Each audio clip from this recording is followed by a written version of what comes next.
नमस्कार भक्तों, शुभ लाभ भक्ति चैनल पर आप सभी का हार्दिक स्वागत है। प्रिय भक्तों, आप सभी माता बहनों को वट सावित्री व्रत की हार्दिक शुभकामनाएं। माँ सावित्री का आशीर्वाद आपके सुहाग और आपके परिवार पर सदा बना रहे। भक्तों, भारतीय संस्कृति में पति पत्नी का रिश्ता केवल इस जन्म का नहीं बल्कि जन्मों जन्मों का बंधन माना जाता है। लेकिन क्या कोई पत्नी अपने सतीत्व के बल पर साक्षात काल के देवता यानी यमराज के हाथों से अपने पति के प्राण वापस ला सकती है? जी हाँ, आज ज्येष्ठ मास की अमावस्या है, वही पावन दिन जब वट वृक्ष यानी बरगद की छांव में एक ऐसी अद्भुत कथा रची गई थी जिसने मृत्यु के विधान को भी बदल दिया। आज मैं आपको ले चलूंगी उस प्राचीन युग में जहां राजकुमारी सावित्री ने अपनी बुद्धि, भक्ति और अटूट संकल्प से वह कर दिखाया जो आज तक ब्रह्मांड के इतिहास में कभी नहीं हुआ था। आज की यह कथा उन सभी बहनों और माताओं के लिए एक प्रेरणा है जो अपने परिवार की सुख समृद्धि के लिए व्रत रखती है। तो चलिए अपने मन में सती सावित्री का ध्यान धरिए और शुरू करते हैं वट सावित्री व्रत की यह पावन अमर कथा। प्राचीन काल की बात है। मद्र देश में अश्वपति नाम के एक धर्मात्मा राजा राज करते थे। वे संतान सुख से वंचित थे, इसलिए उन्होंने 18 वर्षों तक माता सावित्री की कठोर तपस्या की। माता प्रसन्न हुई और उन्होंने राजा को एक तेजस्वी कन्या का वरदान दिया। माता सावित्री के आशीर्वाद से जन्म लेने के कारण उस कन्या का नाम सावित्री रखा गया। सावित्री जैसे जैसे बड़ी हुई, उसका रूप और गुण देवताओं की तरह दिव्य होने लगे। उसकी आभा इतनी तेज थी कि कोई भी राजकुमार उससे विवाह का प्रस्ताव रखने का साहस नहीं जुटा पाता था। तब राजा अश्वपति ने सावित्री से कहा, पुत्री, तुम स्वयं अपने योग्य वर की खोज करो। सावित्री अपने मंत्रियों के साथ तपोवनों और आश्रमों की यात्रा पर निकल पड़ी। एक घने वन में उसकी भेंट सत्यवान से हुई।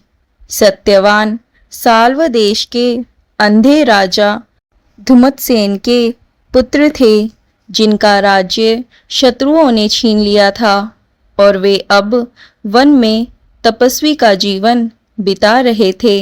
सत्यवान लकड़ियां काटकर अपने अंधे माता पिता की सेवा करते थे। उनकी सादगी और कर्तव्य निष्ठा देखकर सावित्री ने उन्हें ही अपना पति स्वीकार कर लिया। जब सावित्री महल वापस लौटी तो वहां देवऋषि नारद उपस्थित थे। सावित्री ने जब सत्यवान का नाम लिया तो नारद जी गंभीर हो गए। उन्होंने राजा अश्वपति से कहा, हे राजन, सावित्री ने वर चुनने में बहुत बड़ी भूल कर दी है। सत्यवान गुणवान है, बलवान है और धर्मात्मा भी है, परंतु उसकी आयु बहुत कम है। आज से ठीक 1 वर्ष के बाद सत्यवान की मृत्यु निश्चित है। नारद जी की बात सुनकर राजा अश्वपति घबरा गए और उन्होंने सावित्री को बहुत समझाया कि वह किसी और को चुन ले, लेकिन सावित्री ने दृढ़ता से कहा, पिताश्री, आर्य कन्याएं अपने जीवन में पति का चुनाव केवल एक बार करती है। अब चाहे जो हो, मेरे पति केवल सत्यवान ही होंगे। सावित्री के इस अटूट संकल्प के सामने राजा को झुकना पड़ा और बड़े ही सादगी से सावित्री और सत्यवान का विवाह संपन्न हुआ।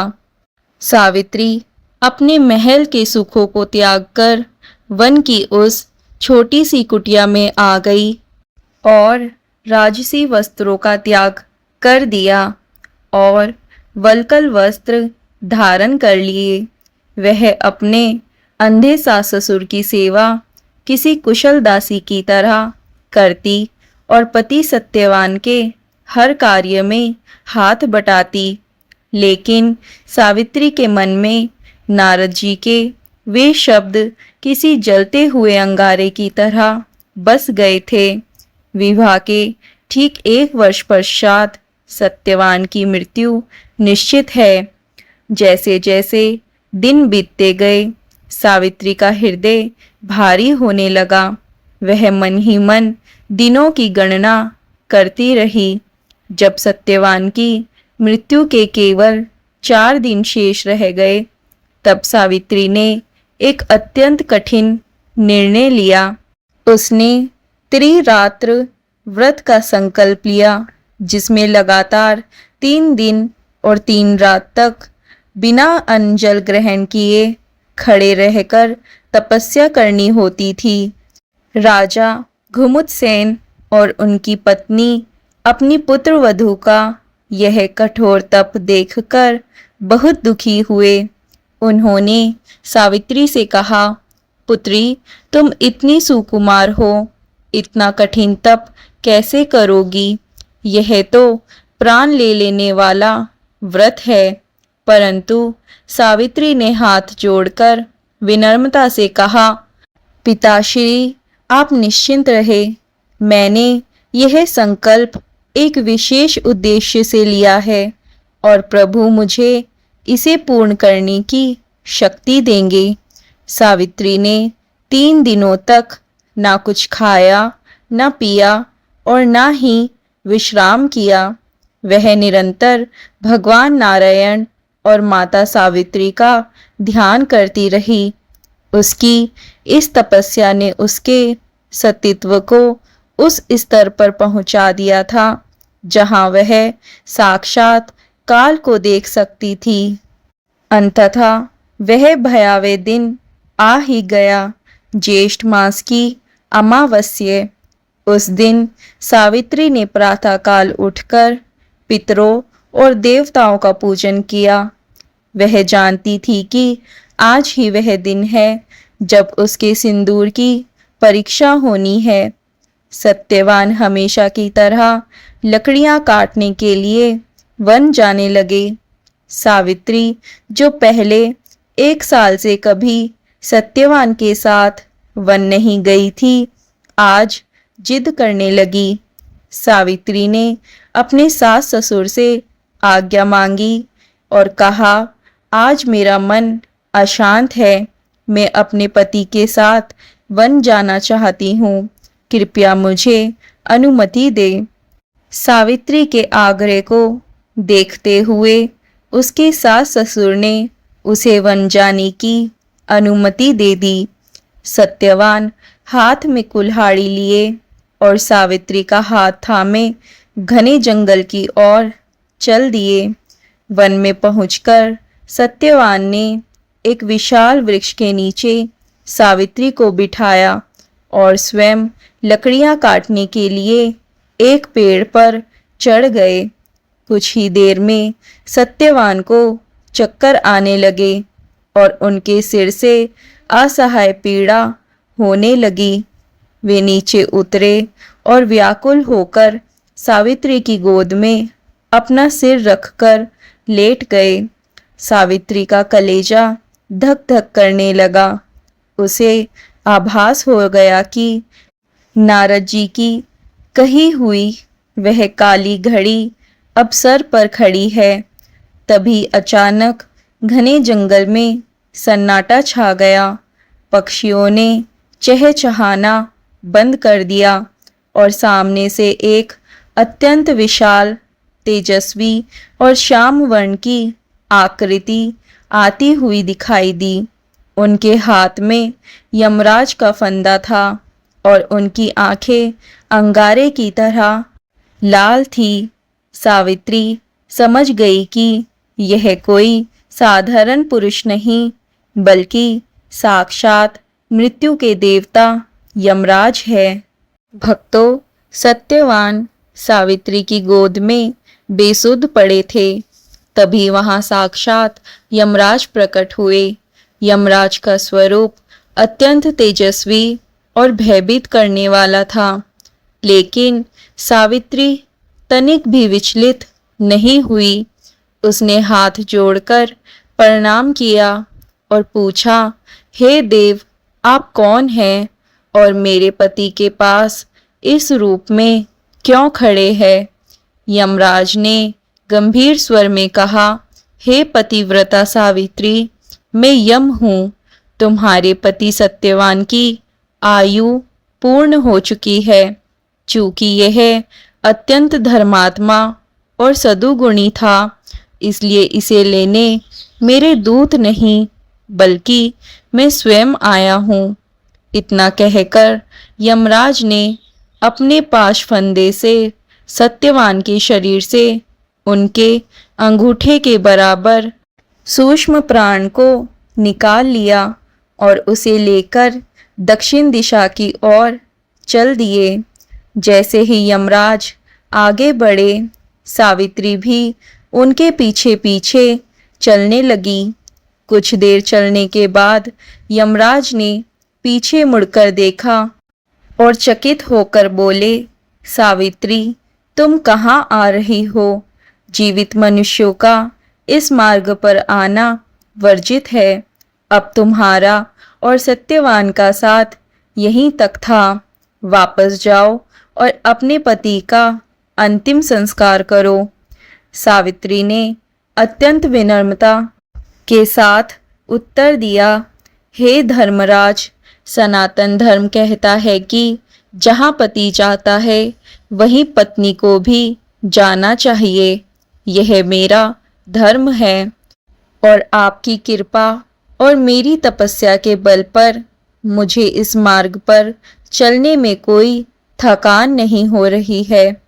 यमराज सावित्री के तर्क शक्ति और वाणी की मधुरता से प्रभावित हुए। उन्होंने सोचा कि यह कितनी ज्ञानी स्त्री है। यमराज ने कहा, पुत्री सावित्री, मैं तुम्हारे पतिव्रता धर्म और ज्ञान से अत्यंत प्रसन्न हूँ। तुम अपने पति के प्राणों के अलावा मुझसे कोई भी 3 वरदान मांग लो और फिर यहीं से वापस लौट जाओ। सावित्री ने बड़ी चतुराई और भक्ति के साथ अपना पहला वरदान मांगा। हे देव, मेरे ससुर वन में अंधे होकर भटक रहे हैं, उन्हें पुनः दिव्य दृष्टि प्राप्त हो जाए। यमराज ने कहा, तथास्तु, उन्हें नेत्र ज्योति मिल जाएगी। अब तुम लौट जाओ। परंतु सावित्री टस से मस नहीं हुई और निरंतर यमराज के पीछे चलती रही। यमराज ने फिर टोका तो सावित्री ने जीवन और मृत्यु पर ऐसी दार्शनिक बातें कही कि यमराज मंत्रमुग्ध हो गए। यमराज ने कहा, तुम धन्य हो, मांगो अपना दूसरा वरदान। सावित्री ने मांगा, हे धर्मराज, मेरे ससुर का छीना हुआ राज्य उन्हें वापस मिल जाए और वे पुनः धर्मपूर्वक शासन करे। यमराज ने कहा, तथास्तु, ऐसा ही होगा। अब तो तुम्हारा मार्ग समाप्त हुआ, अब वापस लौट जाओ। सावित्री फिर भी नहीं रुकी। वह कांटों और पत्थरों की परवाह किए बिना यमराज के पीछे चलती रही। यमराज समझ गए कि यह नारी साधारण नहीं है। उन्होंने कहा, सावित्री, तुम थक गई हो, अब अंतिम बार मुझसे तीसरा वरदान मांग लो। लेकिन याद रखना, तुम सत्यवान के प्राण नहीं मांग सकती। भक्तों, यही वह क्षण था जहां सावित्री ने अपनी बुद्धि का वो चमत्कार दिखाया जिसने साक्षात काल के देवता को भी निरुत्तर कर दिया। प्रिय श्रोताओं, यमराज ने उसे 2 वरदान दे दिए थे, ससुर की आंखों की रोशनी और उनका खोया हुआ राज्य। जब तीसरे वरदान की बारी आई तो सावित्री के चेहरे पर एक मंद मुस्कान आई। उसने हाथ जोड़कर बड़े ही शांत स्वर में कहा, हे धर्मराज, यदि आप मुझ पर प्रसन्न हैं तो मुझे यह वरदान दे कि मैं 100 यशस्वी पुत्रों की माता बनूं और मेरा कुल सदा फलता फूलता रहे। यमराज, जो सावित्री की बातों में खो चुके थे, उन्होंने बिना सोचे समझे तुरंत कह दिया, तथास्तु, ऐसा ही होगा पुत्री। जैसे ही यमराज ने यह शब्द कहे, सावित्री वहीं रुक गई और हाथ जोड़कर खड़े होकर मुस्कुराने लगी। यमराज कुछ कदम आगे बढ़े, पर जब उन्होंने देखा कि सावित्री अब भी वहीं खड़ी है तो उन्होंने कहा, पुत्री, अब तो मैंने तुम्हें मनचाहा वरदान दे दिया है, अब तुम वापस क्यों नहीं जाती?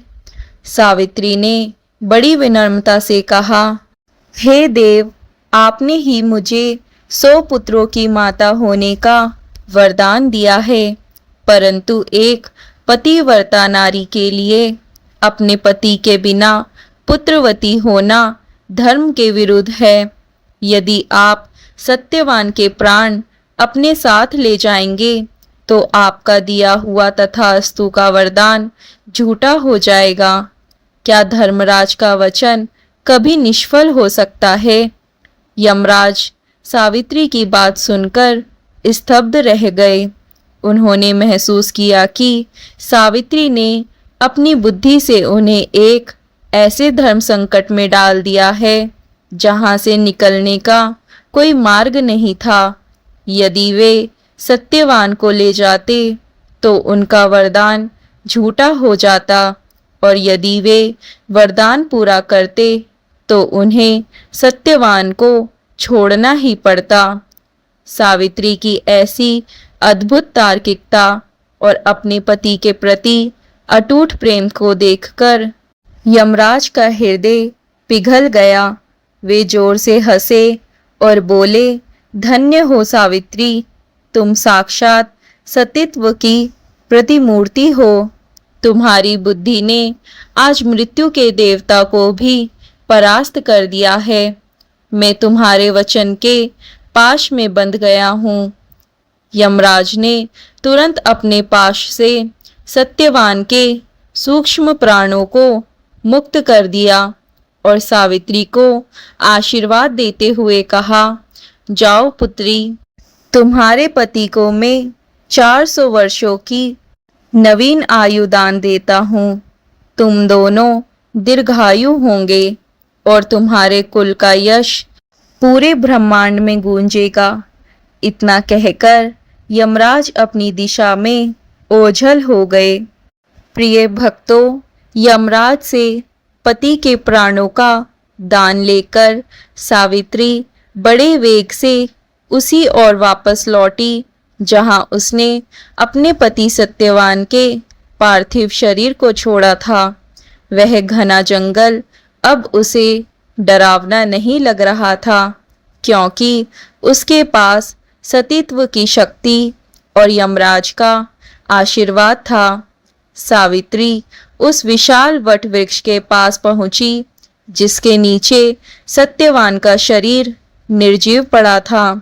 शास्त्र कहते हैं कि जिस समय सावित्री यमराज के पीछे गई थी, उस दौरान वट वृक्ष ने अपनी विशाल जटाओं और घनी शीतल छाया से सत्यवान के शरीर की रक्षा की थी ताकि कोई हिंसक पशु उन्हें हानि ना पहुंचा सके।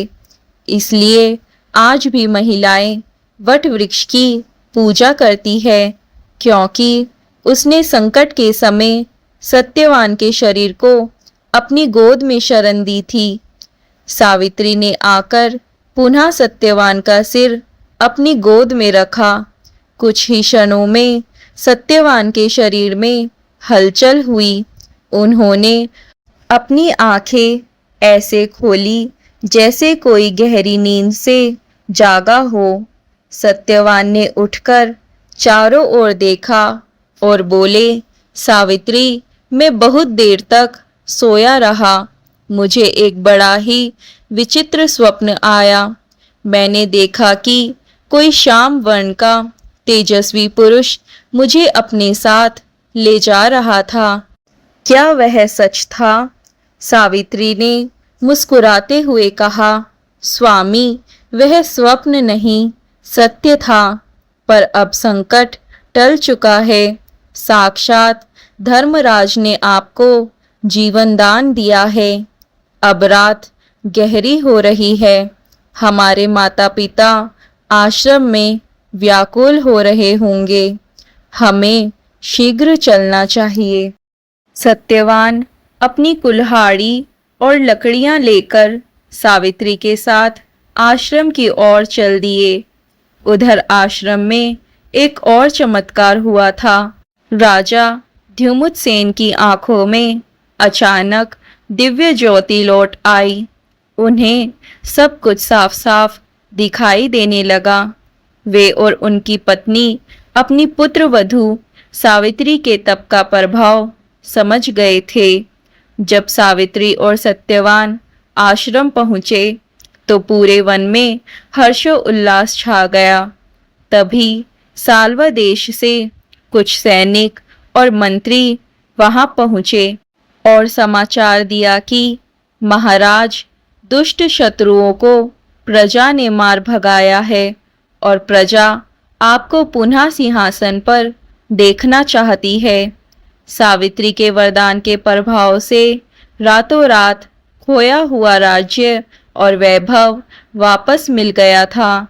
सावित्री ने हाथ जोड़कर वट वृक्ष की ओर देखा और मन ही मन धन्यवाद दिया कि उस वृक्ष ने उसके सुहाग की रक्षा की। उसी समय से यह परंपरा शुरू हुई कि सुहागिन महिलाएं वट वृक्ष के चारों ओर सूत का धागा लपेटकर अपने पति की लंबी आयु की प्रार्थना करती है। भक्तों, सावित्री के 100 यशस्वी पुत्रों के वरदान से उनका कुल दीपकों की तरह जगमगा उठा। सावित्री और सत्यवान ससम्मान अपने वैभवशाली राजमहल लौटे और वर्षों तक धर्मपूर्वक शासन किया। सावित्री ने अपनी बुद्धि और भक्ति से सिद्ध कर दिया कि एक नारी अगर संकल्प कर ले तो वह नियति की लकीरों को भी बदल सकती है। उसी दिव्य समय से वट वृक्ष यानी बरगद के पेड़ को पूजने की यह पावन परंपरा शुरू हुई। बरगद के वृक्ष को साक्षात त्रिमूर्ति यानी ब्रह्मा, विष्णु और महेश का वास माना जाता है, जिसकी लंबी जटाएं सावित्री के अटूट सुहाग और दृढ़ता का प्रतीक है। सुहागिन महिलाएं आज भी ज्येष्ठ अमावस्या के दिन इस वृक्ष के चारों ओर कच्चा सूत लपेटकर अपने पति की लंबी आयु और परिवार की अखंड खुशहाली की प्रार्थना करती है। मान्यता है कि जो भी सौभाग्यवती स्त्री इस पवित्र दिन पर सावित्री और सत्यवान की इस पावन कथा का श्रवण करती है, उसके घर से अकाल मृत्यु का भय सदा के लिए टल जाता है और उसे जन्मों जन्मों तक अखंड सौभाग्य का आशीर्वाद प्राप्त होता है। तो मेरे प्रिय भक्तों, यदि आपने भी अपने अखंड सौभाग्य के लिए यह पावन वट सावित्री व्रत रखा है तो कुछ विशेष बातों का ध्यान अवश्य रखें ताकि आपकी पूजा सीधे माँ सावित्री तक पहुँचे। जब आप वट वृक्ष की पूजा करने जाए तो पूरे उत्साह और सकारात्मकता के साथ 16 श्रृंगार करके जाए, क्योंकि आपका प्रसन्न मन ही माँ की सबसे बड़ी पूजा है। पूजा के दौरान माता सावित्री को सुहाग का सामान जैसे सिंदूर, बिंदी, चूड़ियाँ, मेहंदी और लाल चुनरी चढ़ाना बहुत शुभ माना जाता है। पूजा के बाद इस सिंदूर को अपने माथे पर लगाना चाहिए और संभव हो तो घर की बड़ी महिलाओं जैसे सासू माँ को सुहाग सामग्री भेंट करके उनका आशीर्वाद लेना चाहिए। पूजा में भीगे हुए चने, गुड़ और मौसमी फल जैसे आम, खरबूजा, लीची चढ़ाए जाते हैं। कथा सुनने के बाद कई क्षेत्रों में महिलाएं बरगद की एक नई कोमल पत्ती और भीगे हुए चने को निगलकर अपना व्रत खोलती हैं। माना जाता है कि इससे संतान सुख और अखंड सौभाग्य की प्राप्ति होती है। बरगद के पेड़ की परिक्रमा करते समय जब आप वह पवित्र सूत का धागा लपेटे तो उसे केवल एक धागा न समझे, बल्कि उसे अपने और अपने जीवन साथी के 7 जन्मों के अटूट विश्वास का बंधन माने। इस दिन बरगद की शीतल छाया में बैठकर शांत मन से प्रार्थना करें और याद रखें कि माँ सावित्री को चने और गुड़ का भोग बहुत प्रिय है। भक्तों, साथ ही ज्येष्ठ की इस तपती गर्मी में किसी प्यासे को जल पिलाना या किसी जरूरतमंद को बांस के पंखे और फलदान करना आपके व्रत को पूर्णता प्रदान करता है। विश्वास रखिए, आपकी यह छोटी सी कोशिश और सच्ची श्रद्धा आपके घर को खुशियों और बरकत से भर देगी। माँ सावित्री की कृपा आप सभी पर सदा बनी रहे और आपके सुहाग की आयु वट वृक्ष की जड़ों की तरह ही लंबी और अमर हो जाए। तो मेरे प्यारे भक्तों, सती सावित्री और सत्यवान की यह दिव्य कथा हमें सिखाती है कि जहाँ सच्चा प्रेम और अटूट विश्वास होता है, वहाँ स्वयं विधाता को भी झुकना पड़ता है। माँ सावित्री की यह शक्ति आज भी हर उस घर में वास करती है जहाँ नारी का सम्मान होता है और धर्म की ज्योति जलती रहती है। आज इस पावन कथा को सुनने के बाद अपने मन में एक छोटा सा संकल्प ले कि आप भी अपने परिवार में प्रेम और धैर्य की वही मिठास सदा बनाए रखेंगे। भक्तों, इस कथा को पूरी शुद्धता और विस्तार के साथ आप तक पहुंचाने में हमने बहुत मेहनत और श्रद्धा लगाई है ताकि भक्ति की यह गंगा हर घर तक पहुंच सके। भक्तों, आपका एक छोटा सा सब्सक्राइब और एक लाइक हमारी इस मेहनत को सफल बनाता है। जब आप हमारे इस छोटे से भक्ति परिवार से जुड़ते हैं तो हमें यह प्रेरणा मिलती है कि हम आपके लिए ऐसी ही और भी पावन और दुर्लभ कथाएं ढूंढकर लाते रहें। आपका साथ ही हमारे लिए माँ सावित्री का आशीर्वाद है। कमेंट बॉक्स में जय माँ सावित्री लिखकर अपनी हाजिरी जरूर लगाएं और इस कथा को अपने उन प्रियजनों के साथ साझा करें जिन्हें आप खुश देखना चाहते हैं।